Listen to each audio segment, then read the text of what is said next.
Hola, ¿qué tal? ¿Cómo estáis? Pues nada, actualidad manda y como esta semana, hoy por la mañana, pues Garcés ha hecho un pequeño repaso del mercado de fichajes y la situación de la plantilla antes de comenzar la ventana de verano, pues quería traeros un pequeño resumen de su comparecencia, sobre todo los puntos más importantes que ha destacado para dejároslo todo bien mascadito y resumido para que lo podáis ver en menos tiempo. Antes de nada, bueno, él denominó a la rueda de prensa, un poco al mercado de verano, como una ventana de verano activa, con lo cual las buenas noticias parece que son que nos vamos a divertir. Pero lo que os quería comentar antes de hacer el repaso de lo que estuvo explicando es que, bueno, lo trató de explicar él durante la rueda de prensa, pero a veces no queda lo suficientemente claro o no es lo suficientemente concreto, ¿no? El tema de cuántos fichajes se van a hacer.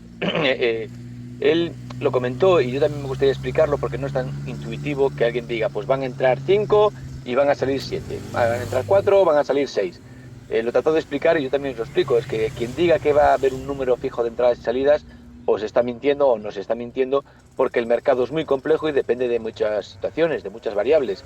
Como él mismo dijo, situaciones por definir. Hay jugadores que ni siquiera se sabe qué va a pasar con ellos o qué van a hacer, por ejemplo, hasta que no comienza pretemporada y los pueda valorar Giraldez.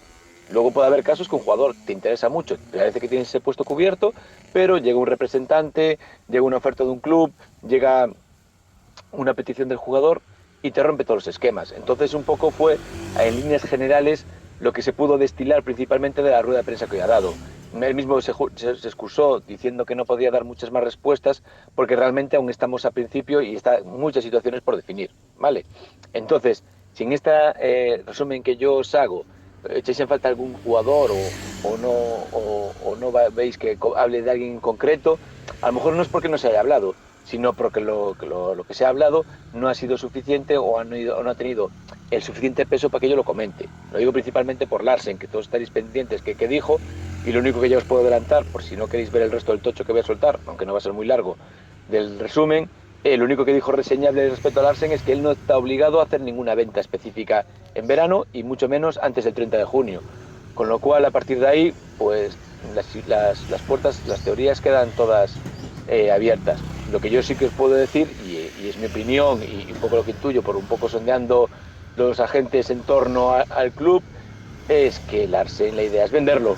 Lo que pasa es que no van a meter una vez más el mismo error que con Gabri Veiga y como él mismo dijo, ya le tiraron las orejas, lo dijo hoy en la rueda de prensa, cuando le puso casi un precio diciendo que le parecía poco el precio que se estaba barajando cuando habló allá por el mes de enero de Larsen. No cometió el mismo error y dijo que no se ha obligado a ninguna venta. Pero bueno, insisto que sería una sorpresa mayúscula que Larsen no saliera en el mercado de fichajes. Bueno, la perla aquí, o el punto informativo más importante que tenéis que saber por encima de todo, es los datos concretos, poquitos, pero los datos concretos que pudo dar. El Celta, por extensión, quiere una plantilla de 23 jugadores, 18 profesionales de la primera plantilla, más 5 canteranos en dinámica de primer equipo. Y ojo, que por canteranos en dinámica de primer equipo no se entienden a los Iván Villar, a los Carlos, evidentemente a Iago Aspas, etcétera, etcétera, sino 5 jugadores de cantera en dinámica del primer equipo. Esto hace que la primera plantilla tendría un equipo profesional de 18. La idea sería, en total de esos 23, tener 2 jugadores por puesto y 3 porteros. ¿De acuerdo? Eso es el primer punto importante. Y también, si vais cortos de tiempo y no podéis escuchar, ver todo el vídeo, también comentaros, para mí, lo que es la perla que dio, la reseña más importante de toda la comparecencia, que es el tema de las renovaciones de contratos. Sobre todo fue un dardo tirado directamente a la cantera y yo creo principalmente a los representantes de los jugadores de la cantera diciendo que el compromiso con la cantera del club es máximo, que se va a apostar fuertemente por la cantera, pero que los jugadores también tienen que apostar por el club.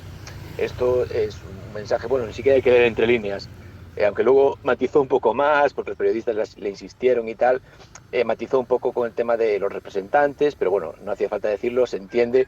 Hay jugadores de la cantera que se ve que están pidiendo un salario o una renovación por encima de las expectativas o por encima de lo que el Celta cree conveniente o razonable para renovar, y eso está dificultando las renovaciones.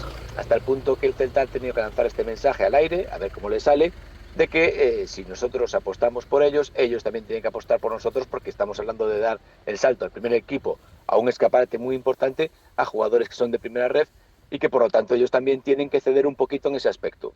Entonces, ese dardo ahí quedó tirado, un aviso a navegantes.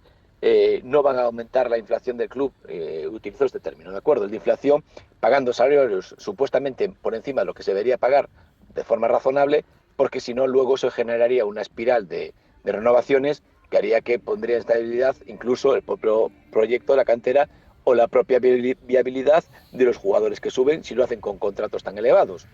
Bueno, en este bloque, que yo he decidido llamarle nombres y fechas, os voy a dar los datos concretos que puedo dar acerca de algún jugador específico o de las fechas que se manejan en esta temporada. Se va a comenzar el 3 de julio la pretemporada con las pruebas médicas y se va a hacer un total de 7 partidos amistosos con algunos rivales de entidad, aunque están por definir los contrincantes, casi todos ellos en Galicia. Se va a hacer un pequeño staff fuera, pero se está negociando y por lo tanto no comento mucho más. Respecto a los nombres propios, sacó 2. Renato. De Renato tampoco quiso especificar demasiado porque, bueno, se puede decir hasta lo que se puede decir y simplemente que las negociaciones no fructificaron y por lo tanto Renato hoy en día es un jugador libre. Básicamente dijo que la renovación por la cual se podría llegar a un acuerdo con Renato implicaría básicamente comprar de nuevo el jugador y que por lo tanto ahora mismo no era una prioridad. Ya os comento que con un preacuerdo, según comentó Alberto Bravo en el desmarque, con el Girona y cobrando más de 1 millón neto y queriendo cobrar más para renovar, Renato Tapia pues es un jugador que va a pasar a la historia del Celta ya como un exjugador. De todas formas, sí que, esto es opinión personal, me llama la atención de que tenga tantas ofertas Renato como supuestamente Garcés dijo que tenía, de equipos de nivel que el Celta igual no podía igualar, porque yo creo que paga más al Renato por lo que puede ser que no por lo que ha sido, porque no ha demostrado más allá de la primera temporada, en mi opinión. Luego fueron muy inconstantes, con muchos altibajos, lesiones, sanciones, convocatorias con la selección que nunca le permitió mostrar todo su potencial, que a eso apunta, pero más allá de la primera temporada no tuvo. Para un Celta está bien, pero bueno, me llama la atención que equipos Champions League peleen por él. Me alegro en todo caso por el jugador.